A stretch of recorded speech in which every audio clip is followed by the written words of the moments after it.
Horrible, but he likes it, so that's it, isn't it? After the break, Nigel gets his first glimpse of Dipsy Mark II. I'm not sure I want to turn around. Oh, God.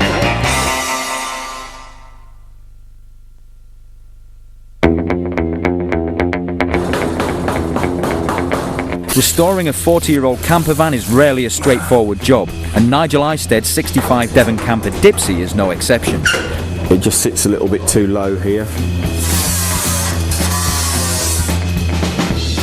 But after a lot of hard graft, Dipsy is finally starting to get some meat on her bones.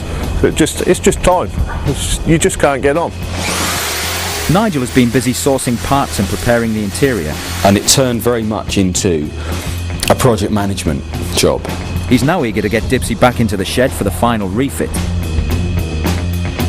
Before that, he's taken a trip to Dorset to pick up some trick components for the running gear, including some flash Porsche brakes. Hello, mate. Nice to meet you. How you doing? All right? Yeah, good, and you? Go on in. By fitting such a powerful engine, Nigel had no option but to spend big money stopping it. And then this is the basics of the front vented disc kit. These are the brand new hubs, okay? They're machined from a solid billet. It's kind of an amalgamation of Porsche 911 and kind of late van dimensions. Okay. So the studs here have the standard Porsche thread, so you can use aluminium Porsche wheel nuts. Fantastic. All right. Excellent. So you can bang them on there. All right. And with those, you get these nice, sexy little items here. They do look nice. But they do look good, don't they? And feel away. Wow. They're great, aren't they? Very nice. It's about little boys with their toys. All boys have to have a hobby. If you haven't got a hobby, you're unfaithful to your wife. 4 bleeding pools. Nigel is a perfect example of that. He wants his toy, he wants to play with it, he wants to get into this club that means absolutely nothing to anybody apart from the members of this club. And it's great. You got Porsche 911 vented discs.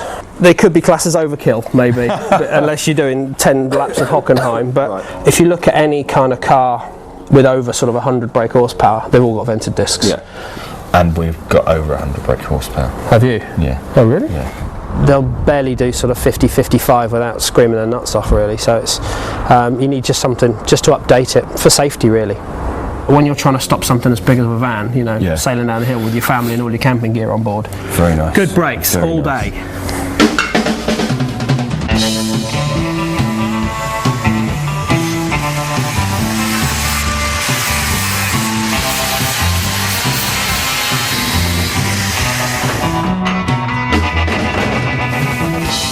Back at the farm, the final body prep is underway. Dipsy's now been at Charlie's for 9 weeks, 3 times longer than originally estimated.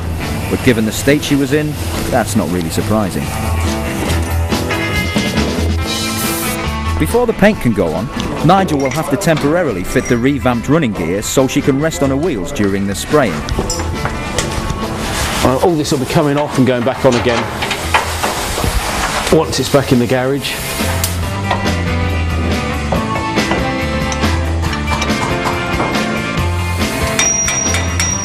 This is off a later van, so it's new to this project.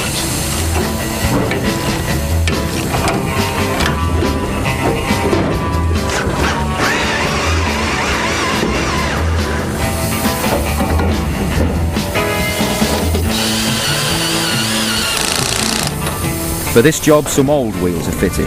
For now, the Porsche replica rims will be staying in the box. We've got wheels.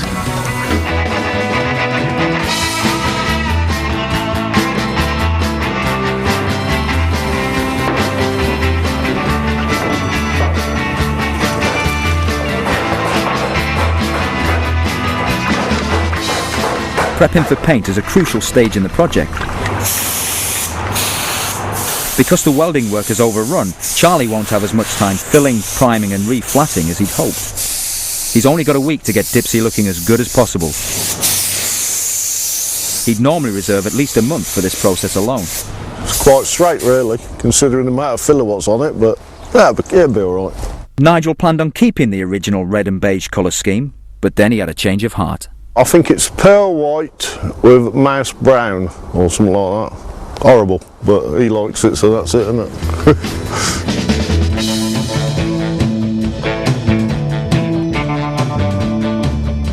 For some van owners, it's all about the finish, and spending thousands on coat upon coat of paint is a necessity.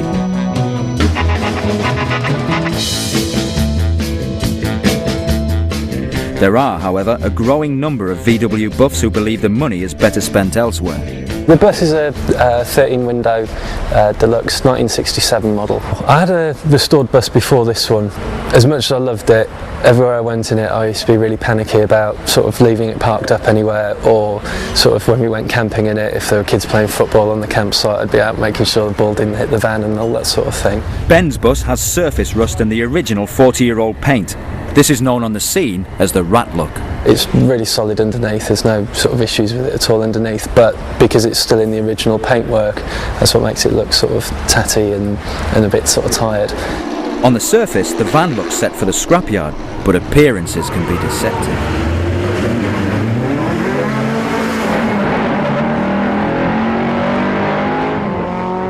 It's been quite heavily modified.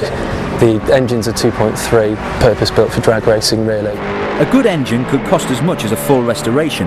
Ben bought his second-hand for £5,000. To actually build an engine like that, you're probably looking nearer to the 10,000 mark, I would think.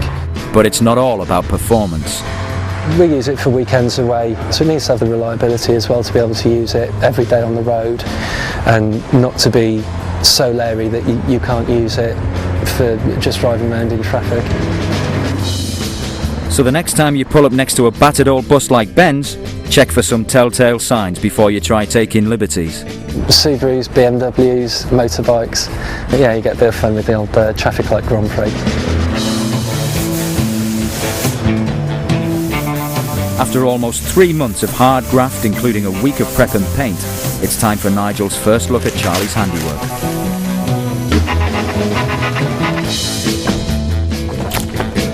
Morning. You alright? Yeah, good. You? Yeah, same. Not sure I want to turn around. Oh, God. Oh my word. Got the brown. Oh, that's just fantastic. Oh, what can I say? Superb. There were points when I didn't think we'd ever get anywhere near. Maybe in about 2012. On the surface, Dipsy looks like near perfection, but this isn't good enough for Charlie. If it was mine, I'd leave it a couple of weeks. I'd mark all the little dents and that bumps in it, then reflat it, repaint it so it's absolutely mint.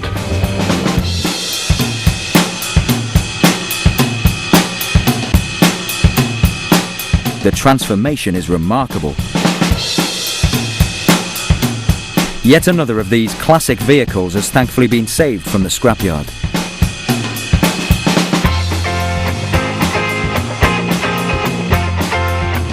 We couldn't replace this actual part. This has been handwork to get that back to shape. I mean, one of the big things people look at on a new van is the long panel, the flatness down the side.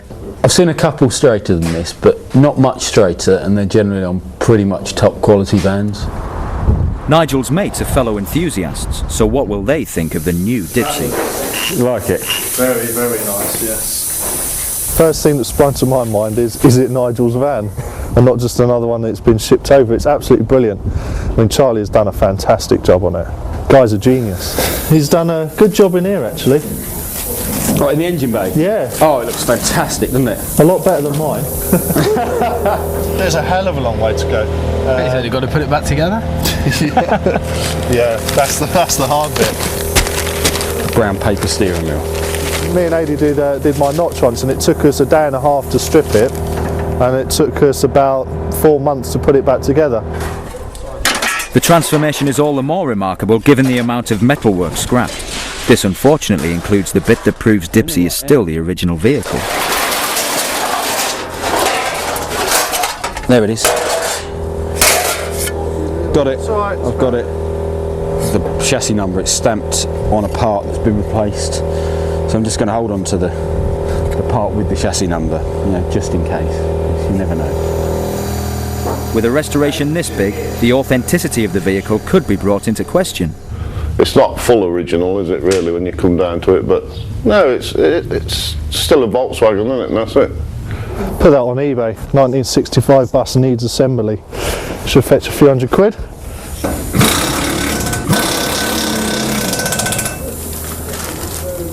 With the welding, bodywork and spraying taking nearly 3 months to complete, even discounting the delays, it's been a huge undertaking. With many experts suggesting Dipsy should have been scrapped, it was arguably cheaper and quicker for Nigel to have imported a relatively rust-free bus from Australia or the States. However, for Nigel, binning Dipsy was never an option. Right. But there's still a long way to go before she's fit for the road. And with only 2 months left before he reveals her at his club's AGM, time is running out.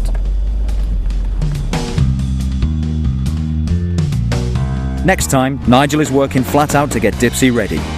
And it's time to give her some grunt.